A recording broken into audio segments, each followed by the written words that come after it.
आज हमारे पास इकोदोस मोटरसाइकिल है। ये देखने में बिल्कुल 70 सीसी मोटरसाइकिल है, लेकिन ये मोटरसाइकिल नहीं है, ये इलेक्ट्रिक बाइक है।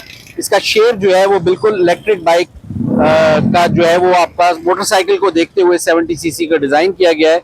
इसकी मोटर की अगर बात करें, कोई 1500 वॉट की मोटर इसके अंदर इंस्टॉल की गई है। बैटरी जो है वो इसकी 30 एम्पेयर और 72 वॉट की है। अगर इसकी वारंटी की बात करें बैटरी की, वो 3 साल की है और मोटर की 2 साल की वारंटी है।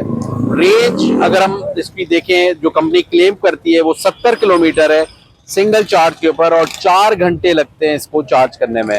बाकी अगर हम इसमें बात करें इसकी असेंबली की, तो मीटर भी इसमें आप देखें, डिजिटल मीटर दिया हुआ है, उसमें वो आपको बता रहे हैं सारी चीज़ें इसके अलावा अगर आप देखें, ये स्पीडोमीटर दिया हुआ है, फिर राइडिंग मोड दिए हुए हैं राइट असेंबली के ऊपर, जिससे आप अपना मोड देख सकते हैं। 1 2 3 मोड्स पे आप चला सकते हैं। फिर इसी तरीके से लेफ्ट असेंबली की अगर हम बात करें, तो लेफ्ट असेंबली में आपको हॉर्न का ऑप्शन दिया गया है, राइट लेफ्ट इंडिकेटर्स दिए गए हैं और हेडलाइट दी गई है। इसकी हेडलाइट जो है वो एलईडी है और बैकलाइट्स भी बिल्कुल 70 शेप की दी गई है।